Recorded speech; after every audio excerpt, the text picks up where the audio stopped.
So today we're focused on the psychology of Dagny Taggart.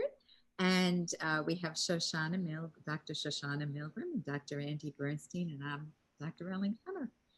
And Andy, would you like to talk a little bit about just that we have plot spoilers? Yes. So I am officially dubbed the disclaimer guy here at the Ayn Rand Center UK. So I embrace my task with avidity, or with vigor, as John Kennedy used to say.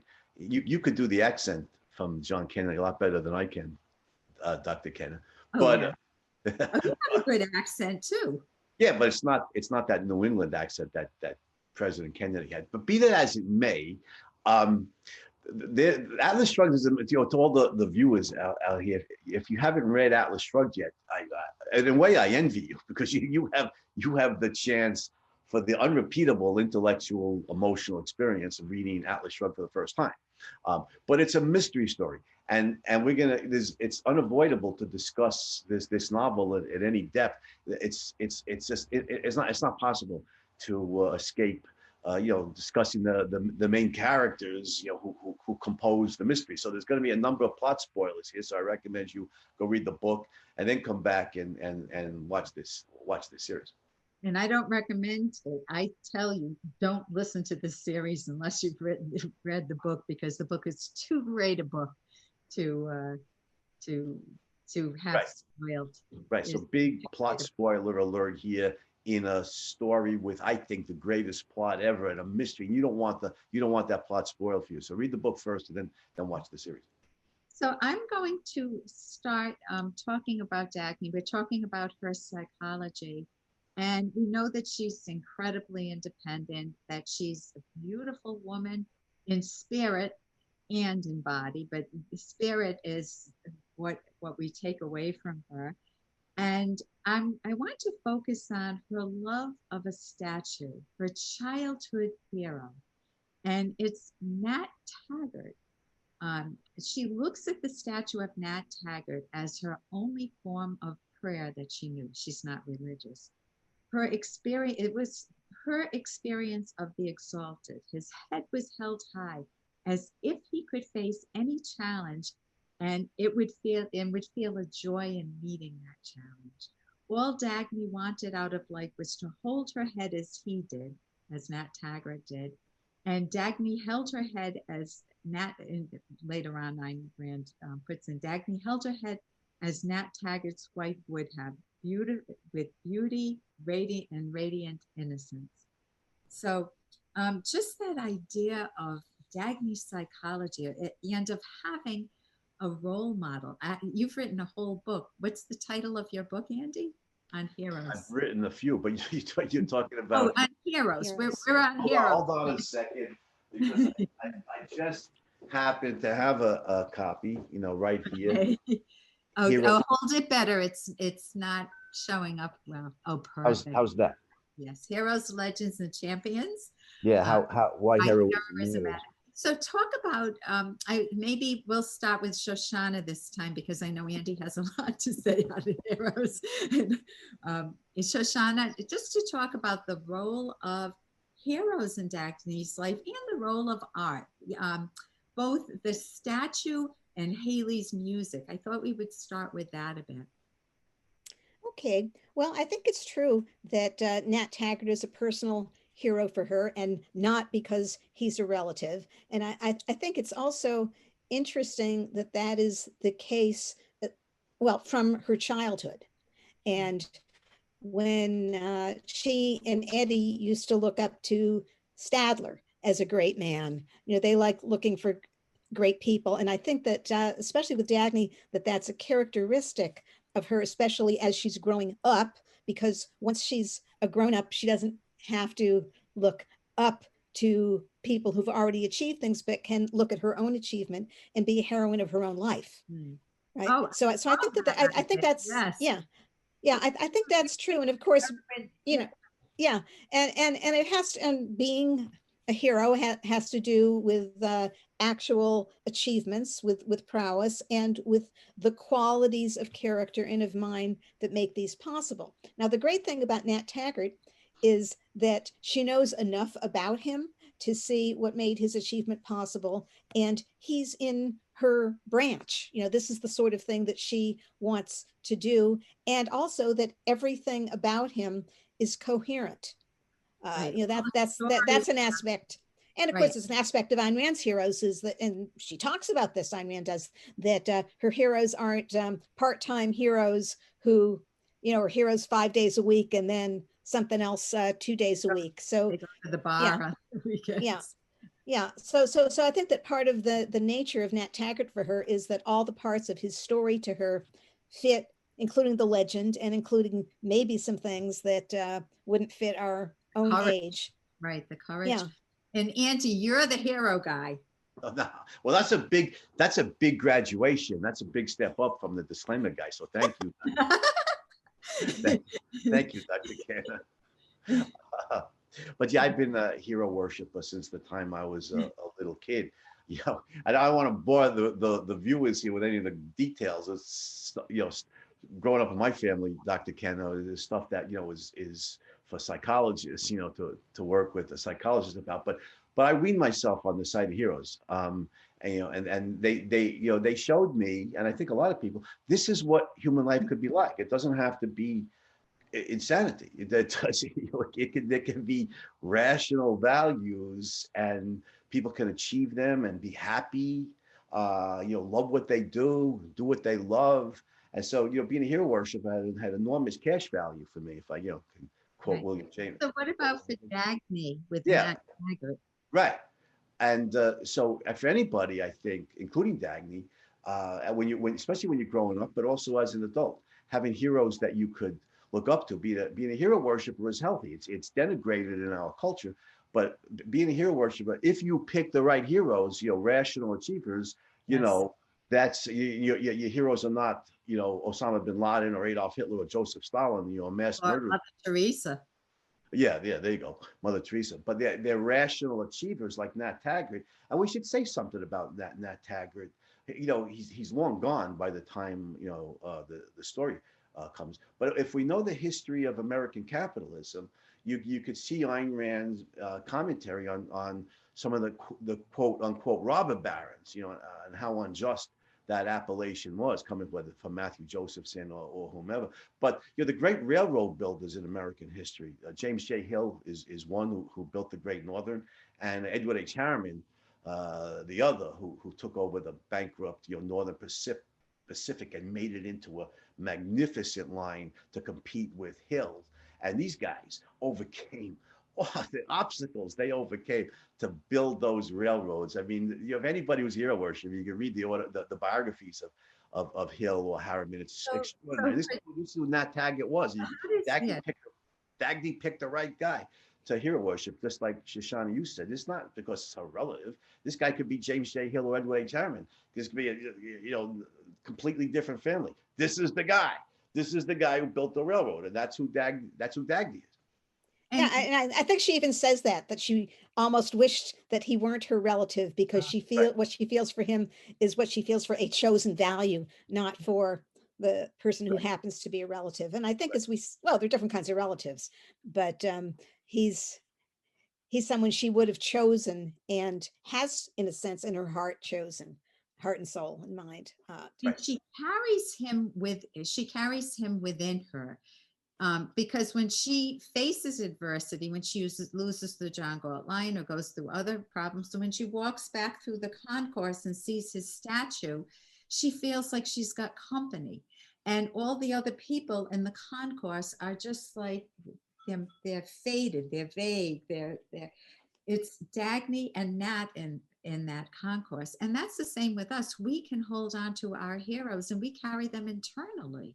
And we've adopted them, obviously, but we carry the premises that we love that they have, and they inform us, they help us. Let's say, this was Edward H. Harriman. They called him the Little Giant. The great line, because he wasn't a big guy, but he was a giant. And the great line about Harriman was that he feared neither God nor J.P. Morgan. That's a line. That's a line that tells us as much about Morgan as it does about Harriman, right? But this is the guy that Dagny, that Taggart, Edwidge Harriman in real life, James J. Hill in real life. These are the guys, And so Dagny picked not only a rational hero, a rational achiever, but in her field.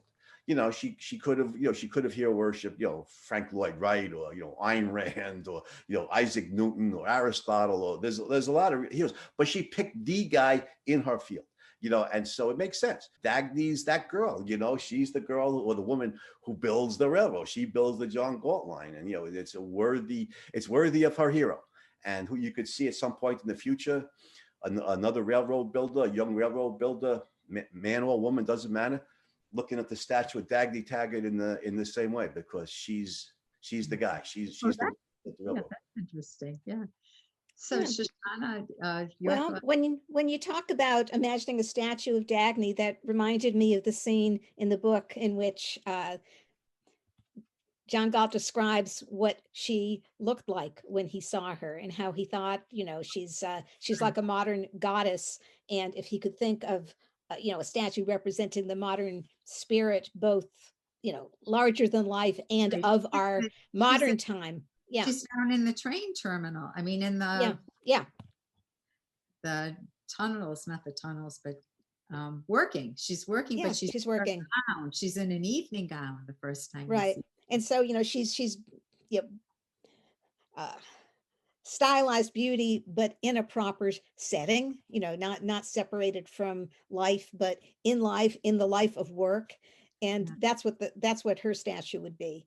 And so Ayn Rand gives us these views of Dagny. I think we've talked about it before, but the one where Hank Rearden sees her when he first sees her, that gorgeous scene. And there's a woman who runs a railroad, but he didn't know that was Dagny. He was going to meet Dagny, and he sees this gorgeous woman, and he has this physiological response, and he just loves that woman.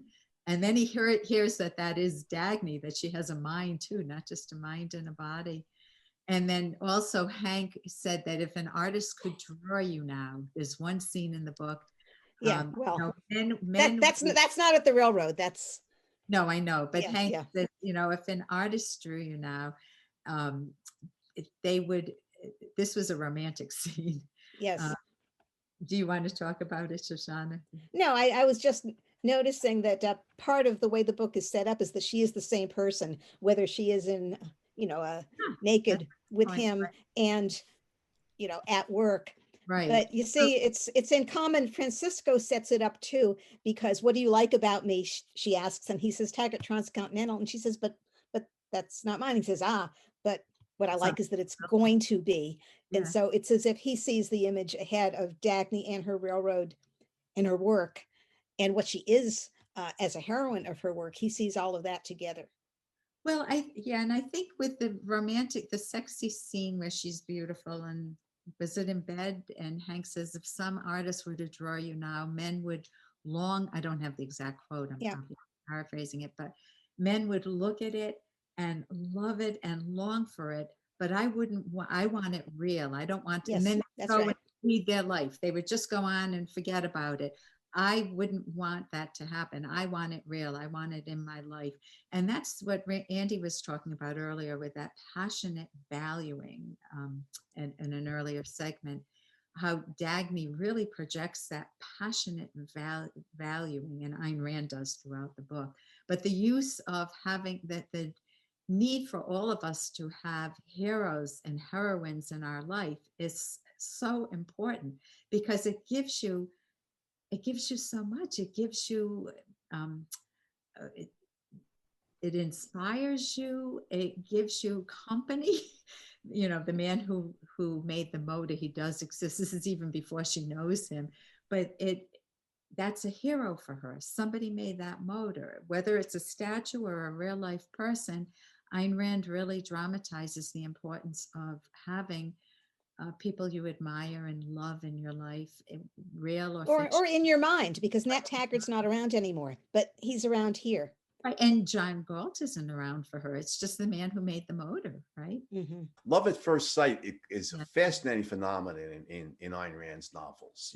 Kira feels it immediately for Leo, equality for the golden one in Anthem, Dominique for Rourke at that first moment in the granite quarry, and Reardon for Dagny when he sees her on the roof of the car, giving directions and running a railroad. And so he's lost it for her for years. But Reardon, of course, who exalts the mind and the achievements of the mind, but thinks of the body as, he's got this platonic mind body split, where the mind is elevated and the body is ignoble. The body Right. Yeah. is low, and the desires of the body, or of the flesh, as it's known through St. Paul in the Christian tradition, they're low, they're base, they're unworthy. So he fights his own desires, not realizing why he feels this overwhelming sexual desire for this woman Right. of all the attractive women in the world. And let's point out here, Dagny's very attractive, but there are probably more beautiful women in the world, but Rita doesn't have that feeling for them. It's for Dagny and Dagny alone. He doesn't even realize the real source of his own sexual desire. And he thinks Dagny's pure. She's pure intellect. A lot of people think that she's intellect, she's work, or she's a machine in a suit, all of that stuff. And then he finds out, that she lusts for him in the same way that he, maybe lust isn't the right word. I don't know, because it's in the Christian tradition, it has negative meaning. But her sexual desire for him is just as intense as is his for her, and he responds. So they make love beautifully, and it's so meaningful for both of them at the culmination of this extraordinary achievement, where she built the John Galt line, he designed Reardon metal. She uses Reardon metal for the John Galt line. Society, including the State Science Institute, condemn it, but they triumph brilliantly. And the culmination of this is a real celebration. Celebrations are for people who have something to celebrate, right?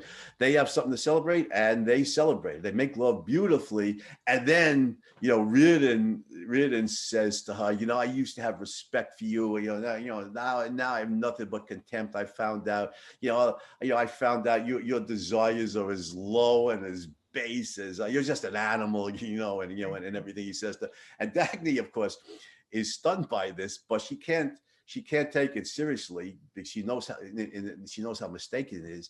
And Dagny, of course, recognizes why she loves Reardon, not some other guy. This is the first time she's had sex since the last time with Francisco. It's like 10 or 12 years. She knows that she's responding not just to Reardon's body. He's a tall, lean, masculine guy, but that's part of it. But obviously his genius, his work ethic, his achievements. This is the guy who designed Reardon metal when everybody said it couldn't be done. Right? Yeah. Yeah. Oh, yeah. We're gonna mention the bracelet. This is the guy who invented Reardon metal when all the metallurgists said it couldn't be done. This is the guy that I have the desire for. And Dagny, of course, on that Aristotelian principle of mind-body integration and soul-body integration, and her bodily responses are in part. They're bodily. Somebody's physically attractive. Reardon's physically attractive, but overwhelmingly, this is Hank Reardon. This is not just some tall, lean guy who's very masculine. This is Hank Reardon. This is the guy, who invented Reardon metal. And she tells him as such, and she tells him in his own words. She says to him, what did she say? I want you like a cat in an alley. I want you like a whore. Anytime that you want to gratify those animalistic, low base desires of yours, you come to me, buddy. And Reardon doesn't see it at first, but it takes him some time to move from his philosophic era of mind-body split to the true principle of mind-body integration. But he does, and you're right. The bracelet, Dagny valued the Reardon metal bracelet vastly more than any diamond, brooch, or any piece of jewelry, because whatever it's worth monetarily, probably not much. She gives up something that's worth thousands for something that's worth very little. But the spiritual value of it is that this has come from the first heat of poured of Reardon metal. Yeah, there's that transforms the world. This great achievement of man's mind. This is like having the first light bulb that Thomas Edison, invented, or the Wright Flyer, which I think is in the Smithsonian now, the first plane that ever flew. This is the first heat of Reardon metal. It's an extraordinary achievement of man's mind. And he made it for the woman who was his wife, and it wasn't Lillian. Yeah, right. He made it. Here's the right woman for it. Lillian's the wrong woman. Dagny's the right woman for it. She knows how to value it. This emblem, this symbol of mind-body integration, of man's ability. Well, I think that part of what we have here to make these great achievements in the material world. Yeah, I think that part of what's going on is that Dagny has not been thinking of Reardon that way for all the years, the way that he's been thinking of her, which is interesting because, on this occasion, she says, oh, now I understand, why I always felt so bonded to you, why I was always so close. And that's why it was so surprising. She wanted him to notice her appearance at the party. And she hasn't actually figured out why that's the case. Meaning, that she thinks of him as her ally in the great fight to achieve things. And she hasn't thought of him as a romantic partner. And yet she's made that trip, you might say, that very day, because and not just when he reaches for her, but on the train. She's walking around the train and she hears the engine and she thinks about the body and the spirit and how these are connected, and that here's this physical thing and it comes from the minds. And so it's as if she's preparing herself without recognizing that this is part of the preparation for the union of body and spirit in her romantic connection with Reardon. So she's already kind of getting it, while his understanding of things has been, well, he knows he was attracted to her, but he's farther behind than she is in understanding what it meant. So she has a mind-body connection. That's not a broken, contradictory premise for her, and he doesn't. And she helps him with it. She confronts him. Yes. She's got such confidence that she says, I take it as my pride. You take it as your guilt or the sin, or I take it as my pride. And so because she doesn't respond like, oh my God, how could you have said something like that? Am I really a whore? Am I really an alley cat? She doesn't do that. It's just, I know who I am. And that was fabulous, Hank. And I'll give up everything as long as I can sleep with you. And she says later on the radio, she says on the radio to the world, she announced, back then, it's clear that you were having sex out of wedlock. It was considered, immoral, and with a married man, no less. And she's a woman, with the double standard. To Dagny, the hell with all of that. That's all conventional thinking. It's false. I know what's right. She says publicly in the radio, she says, I don't remember the exact words. My greatest pride is that I've slept with Hank Reardon. I've earned it. Right. I've earned it. Yeah. That's just so wonderful. I always thought though that she was attracted to Hank early on. And so I didn't get it as more of a sudden thing. I got it that it was ongoing. She admired him even when we meet her at the beginning when she's standing up for Reardon metal in James' office, but Reardon metal is good. Right. And this is great. And when she talks with him, no, I think that she is, but she doesn't know it. Not explicitly. Right. Well, so like Eddie Willer's being attracted to her. He is, but he doesn't know it. So now it's not exactly the same, but I think that in both cases, it's almost as if the reader could catch it before the character does. Yeah. Because Dagny is very, it says here, now she sees what's going on. Now, when she took that bracelet, I think that for one thing, as you say, it has a special spiritual meaning, but part of the reason she went for it when she did was that Lillian was disparaging it. And Yes. Lillian was disparaging it, which means Lillian is disparaging Reardon, and Dagny actually wants both. I'll take that bracelet and I'll take that man, although she doesn't know it yet. She's Right. That's a good, disparaging industrial civilization. You know, it's right. not Yeah. just, it's Yeah, that's everything. good. That's a good point, Dr. Kenner. Right. Reardon here he is, I was talking about Ayn Rand's characters as philosophic archetypes. He is the distilled essence of productiveness. You look up the word productive in the dictionary, you're going to find a picture of Hank Reardon. We will talk about Hank, so don't say too much because Okay, but even the other giants in the valley, they Yeah. say to Dagny, I know some guy who, when he gets, he'll blast through this valley like a rock, Right, he'll triple everybody's production. And Dagny says, "Who?" As if she didn't know. He says, "Hank Reardon." So yeah, this is the guy. He's like the epitome of industrial civilization, and that's who Dagny wants to make love to. And I said in an earlier episode that I've known people who didn't like Dagny, Ayn Rand fans or even objectivists, and this here's where I can explain that, because I've heard that they've said to me, "Well, Dagny's promiscuous."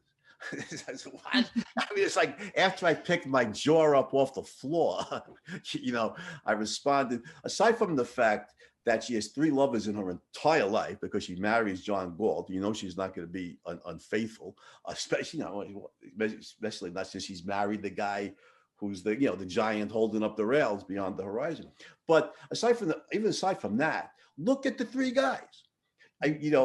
Francisco d'Anconia, Hank Reardon, John Galt, Dagny hit the trifecta here. She is sexually promiscuous. It involves an indiscriminate, sexuality. Nobody in the whole history of the human race is as sexually discriminating as Dagny Taggart.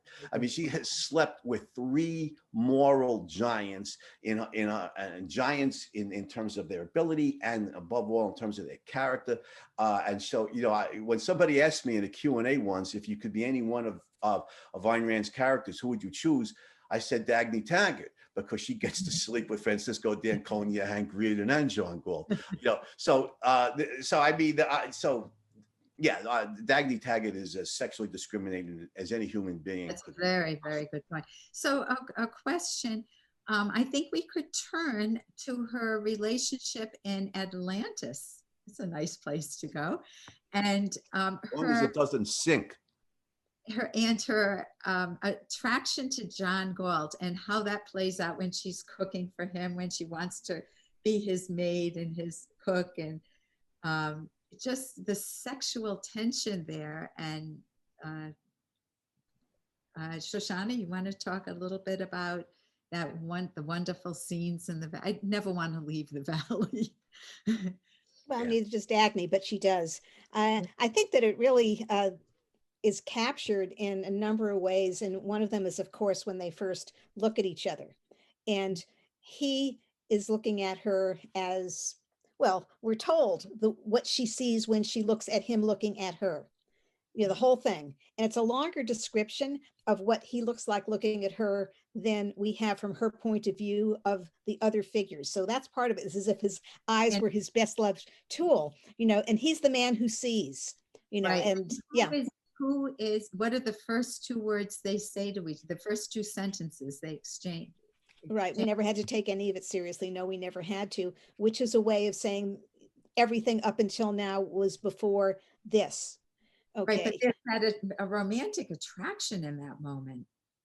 Yes, it's a romantic attraction, but it's also a way of not having to explain what any of it was. They both know, even though she doesn't know who he is. And it's a really powerful thing because he knows everything about her. He's been stalking, he's been watching her, and she's never seen him before. And so even though for her, it's all in what she sees in him looking at her, she knows everything. Now, again, don't try this at home, but in the novel, she knows everything without knowing the concrete facts of the Eddie and the stalking and all of that. But she sees that he sees her, which is true. And she sees him seeing her. And then as she starts putting together all the mysteries and, the motor, this is the person I was chasing. and oh, this is the destroyer, and puts that together with this man who's right in front of her. But it's in the right order. Yeah. You know, it's in the right order that she sees him before she knows that the destroyer and John Galt at the 20th Century Factory, you know, and the motor said that she knows that, and the third student. Right. Okay. And you know, the shadow outside her office. Oh, yes. Yeah.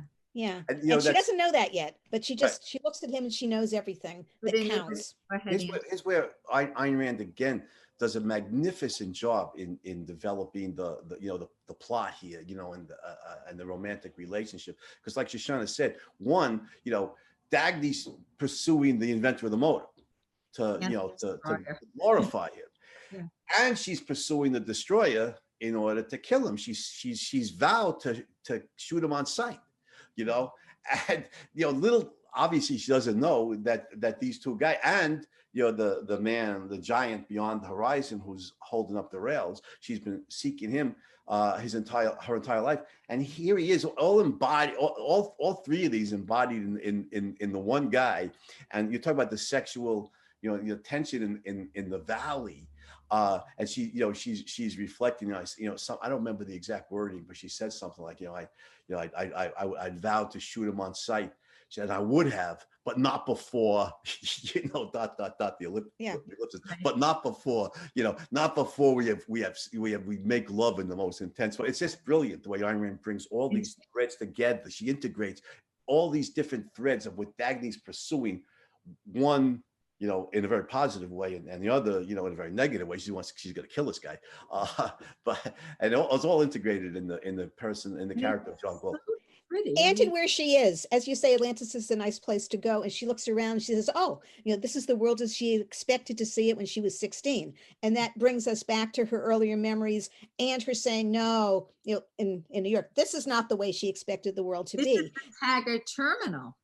Yeah. Atlantis is her Taggart terminal. Go ahead. Yeah. And so she's in the right place again, without actually understanding what happened to the rocks. What's the storyline? She doesn't know any of that. It's as if all of it is encapsulated in looking at the way this face is looking at hers, and everything that he's carrying with it, including a knowledge of everything about her, and that somehow this man, she feels as if he understands everything. And that, of course, is the best thing. And you get the sexual tension. She doesn't know if he has a girlfriend in the valley. You know, she looks at the writer. The writer, right, who came running up, big guy, back, right, and then he disappears every night to teach lectures, but she doesn't know that, and she's saying, I want him back. And the back is the one superfluous word, and she's loving cooking for him. She's in this transparent white shirt, blouse with a peasant skirt, so you just get this very romantic, Ayn Rand just transports us into this very romantic period in the book of just Dagny admiring, loving John Galt. Of course, she has to integrate it with the plane flying overhead and Hank's up there, but you just get that tension and that the question mark, does he feel the same way I do? And you get their looks when he moves into his bedroom at night and she goes into hers when they don't want that to happen. Well, he told her that. He said, this is the room I never intended you to occupy. Yeah. You know, there's no mystery about that. I mean, he's told her. The question is what's going to happen now, because she broke the story. She arrived without desired, but without invitation. And she surprised him. You know, she surprised him, and it's not clear what the plan B is to either one of them, which I think is good, because it's part of why we have suspense here. It's not as if, okay, you know, you walked into the trap, okay, happy ending on the horizon. Instead, she's not supposed to be there yet. And it's a problem because it's a rule it's not the way it's been before. And that incidentally is, I think, I don't know if we've quite said it, that Dagny, to the extent that if she'd been told about the strike earlier, I don't think might not have gone so well for the strike, because, you know, she's, as we see when Francisco is trying, and Francisco is basically just about explaining it to her, and she never guessed that he was one of them, and so on. And then they're saved by the bell. You know, Yeah, the Taggart, the Taggart. tunnel disaster, and then it's back to work, and she's off to deal with that. But you see that her reaction to that is not, oh, what a good idea, a strike, but instead, no, you know, I'm she's not not ready to do that. And you know, when somebody, especially a Dagny Taggart, finds out about what's going on before she's committed to it, she's she not could ready. do, and she could, not only wouldn't she join, but she could do something. Yeah. Yeah, you know, The, let's get them all back. But when yeah, she's in Atlantis, go ahead, Andy. when they're in Atlantis, it's interesting because she's not just still a scab; she's a gate crasher. Yeah. You know, and so, but later on, you know, in the Taggart tunnels, when she sees him, when she sees him in the crowd, just another worker, you know, and she's all dressed up, you know, having gone to the going to a Stupid meeting. Yeah, to go to an occasion. But she after she gets the work done, she walks down, you know, the tracks, and that and this, of course, he follows her, and they you know, they make love passionately. But you know, that's the first time. But the interesting thing, really interesting about that scene is John Galt has vowed, you know, not to have any benefit to anybody who's still on, you know, who's still a scab, who's still upholding the Luda's regime, and yet his love for her is so intense, and it's been so long. And in this moment, you know, even he, you know, surrender to the desire. You know, he knows it's giving aid and succor to the enemy, the people who's upholding the Luda's regime, and it leads to danger. He knows that it's going to lead to danger, and it does. You know, And it does. Dagny, yeah, it does. And Dagny's, it leads to his capture. In the moment, this is the right thing to do. You know, we've earned this a million times over. You know, I love this woman so much and for so long. I'm going to make love to her now, no matter what the consequences are. Sometimes the moment is just right, and you know, you surrender to it. You go with it because the values gained are so exalted that the negatives and the dangers just pale by contrast. So I'd like to discuss two more topics on Dagny. One of them is the building of, not the building of the John Galt line, but the engineers.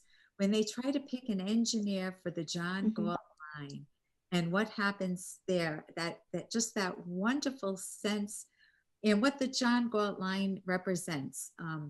It's that somebody's fighting against great odds and winnings, and these people see progress, and it makes them solve their own problems easier.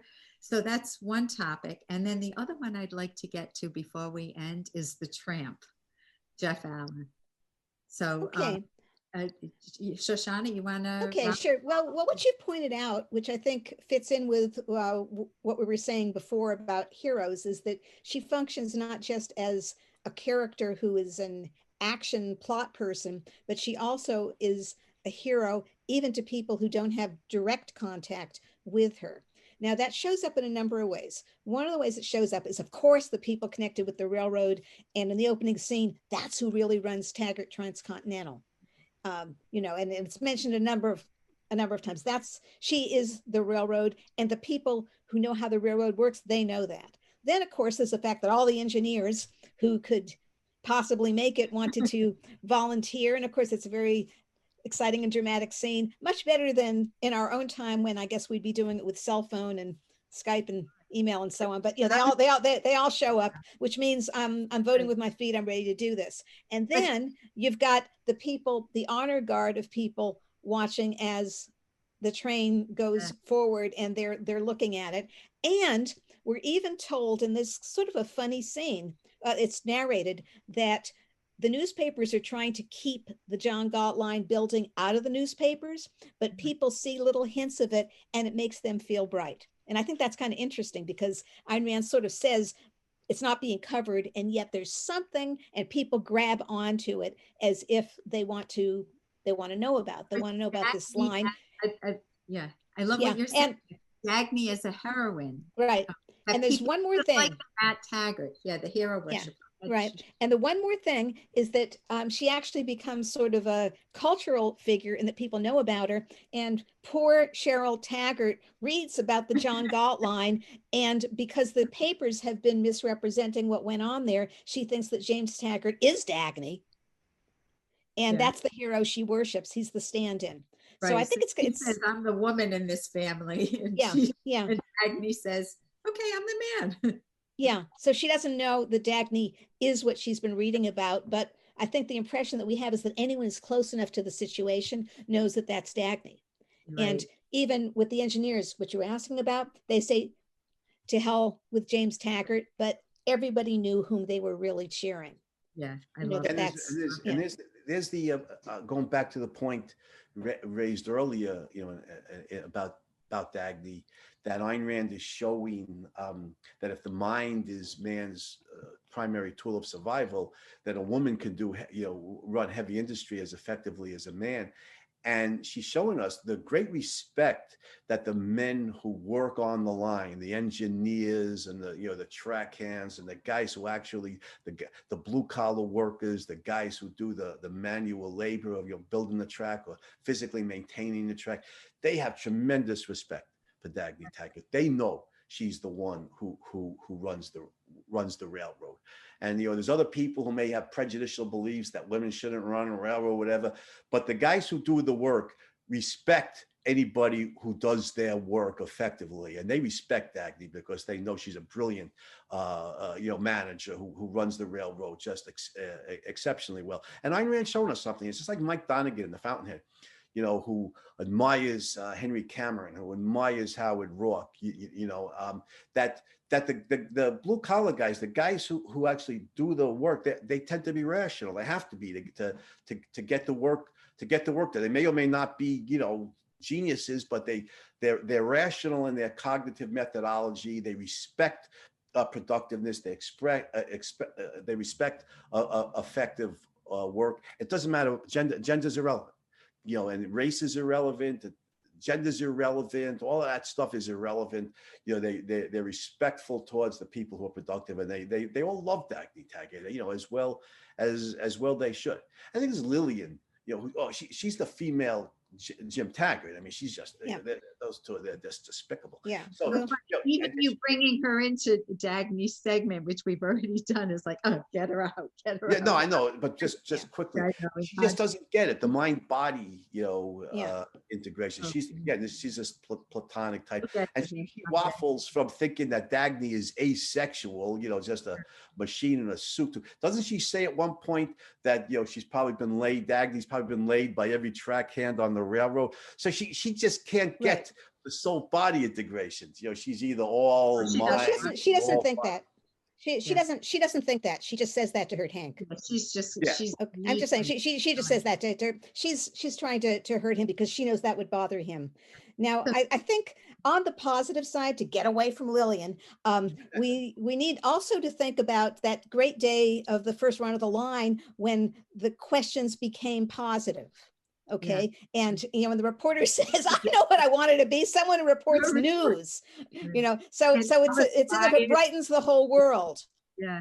And how relevant that is today, but so I also want to get to the tramp, but we may not. Just let me make the last point on this. You're right, Shoshana. Lillian doesn't believe that, but there are people who do, and they go back and forth from the spiritual to the bodily side because they don't have the two integrated. But going back to the train station, my all-time favorite line from Ayn Rand is in that sequence, because your Dagny's looking around. What are these people doing here? Well, they had nothing to do with the John Galt line. Hank Reardon and I, and then did it, and then she realizes, of course they want to be here. It's right, and they're celebrated. It's right and proper that they do, because the sight of an achievement was the greatest gift a person or man could offer to others, or an individual could offer to others. Now that's just beautiful. That is so beautiful.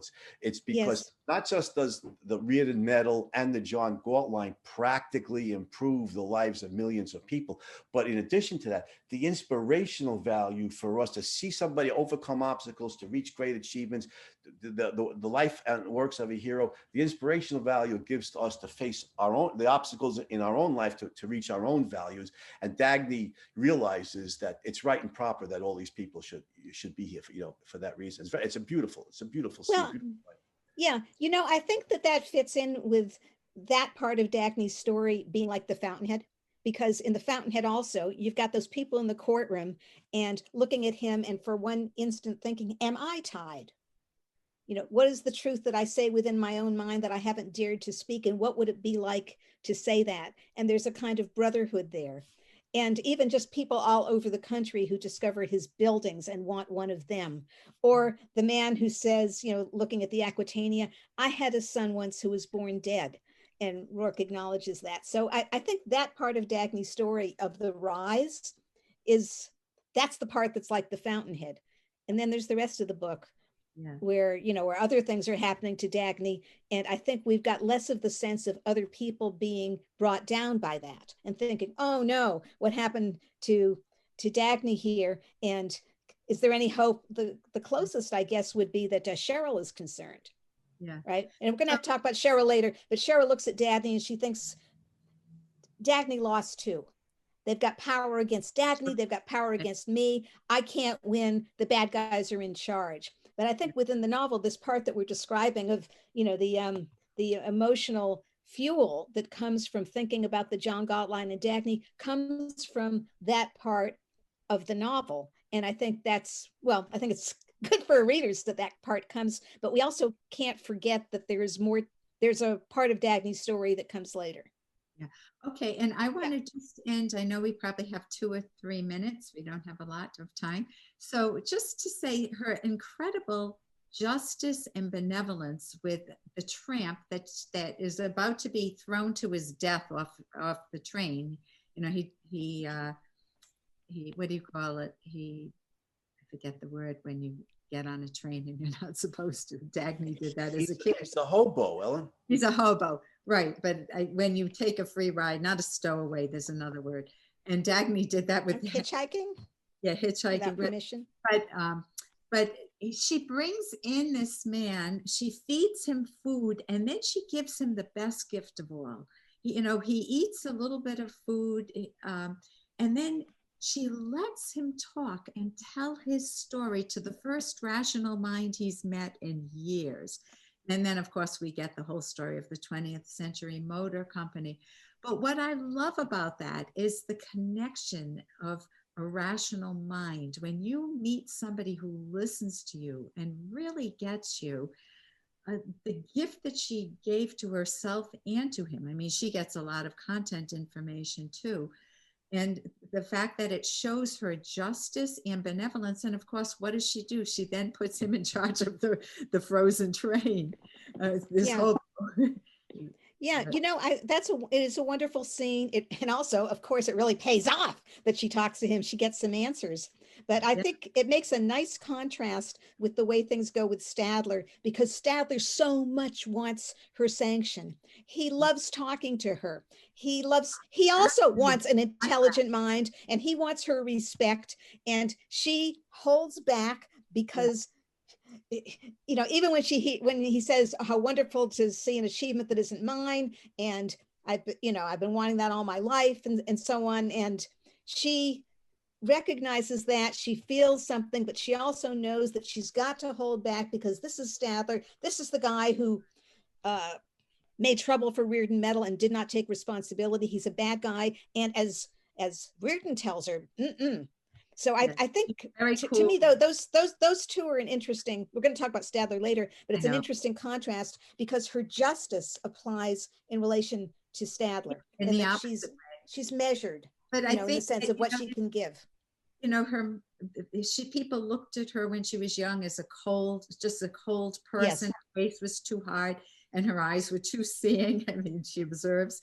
And you see that that's not her with Jeff Allen. She is just she's so amazing. I mean, Ayn Rand is brilliant the way she. Yeah, you see the anti-elitism in Ayn Rand. Oh, that is absolutely true. Yeah, they see the anti-elitism here, and Jeff Allen's a free rider.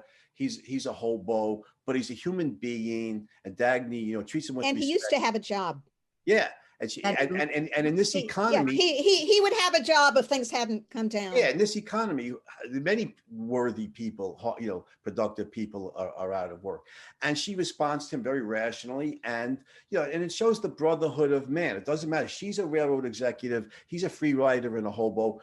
But we're human beings, and if we're honest, then there's great value in human beings, and Dagny, you know, gets great value out of this. And again, Ayn Rand shows it in The Fountainhead. Rourke's a genius. Mike Donegan's, you know, more modest intelligence. He's a hard hat guy, but they're close friends. They're close friends because they're honest, they're productive, they love building, they know what a good building is, as opposed to what a good building isn't. And you know, there's a democratic assessment here that's important, and that is morality is the thing that counts more than anything in life, more than birth, more than wealth, more than intelligence. Morality matters more than anything, and it's open. It's open equivalently to all of us. Every one of us has the same opportunity, you know, to be a morally upright person. You don't have to be a genius. Stadler's a genius. He's not morally upright. Ellsworth Toohey's very bright. He's not morally upright. But Jeff Allen and Eddie and Mike Donegan in 2 different books, they're not geniuses. They're not great minds, but they're morally upright. It's a democratic process, open equally, so potentially to all of us. Right. The great point, Andy. We need to wrap up, and I would just say that Dagny brings us all wonderful sunshine if we want it and if we milk it in our own lives. And thank you, Andy, and thank you. Did you have anything you wanted to say, Shoshana? Well, just the last thing you mentioned about Jeff, and you mentioned that she puts him in charge of the train, but also she calls Eddie and she says, give Jeff Allen a job. And yes. Well, of course, that means the railroad has to stay in business. And it's sort of is how the whole thing of, you know, Dagny being who she is and keeping the railroad going. Otherwise, there's no job to give to Jeff Allen. So it's as if that's one more thing that goes along with her not wanting to leave the railroad. But that's something, that's a real, it's not a gift in the sense of, you know, a handout. No, it's a trade. She's found one man who has a mind and she can grow that. Right. And after all, she's a talent recruiter, right? She tried to get Hugh Axton to come and be in charge of the dining, and he turned her down. But, you know, she's a talent scout. She sees people and she wants to put them to work. And she didn't get Hugh Axton, but she's got Jeff Allen. Just saying. So this was wonderful again, a wonderful topic. I hate to leave Dagny, but we will go on to other wonderful characters in her books and not so wonderful ones, the villains. So thank you so much, Shoshana and Andy. And thank you, Andy. Last word I wanted to say about Dagny is I like her. You just like her, Andy? You can say the other word. I was playing. She's I love her. Oh, yeah. Actually, I'm sorry, I didn't think of this earlier. You could make a case, I think, a strong case that Dagny Taggart, for all the reasons we've been given, is the greatest heroine in world literature, or certainly should be on anybody's short list for the greatest heroine in world literature. So, you know, for all the reasons we gave it. To make that point, we would need to compare and contrast to with other of the great heroines. Like that'll come. We can bring Dagny back in with other heroes and heroines and villains. Okay, thank you so much. Thank you. Yeah, it's been great, guys. It's been fun. Thank you. Thank you.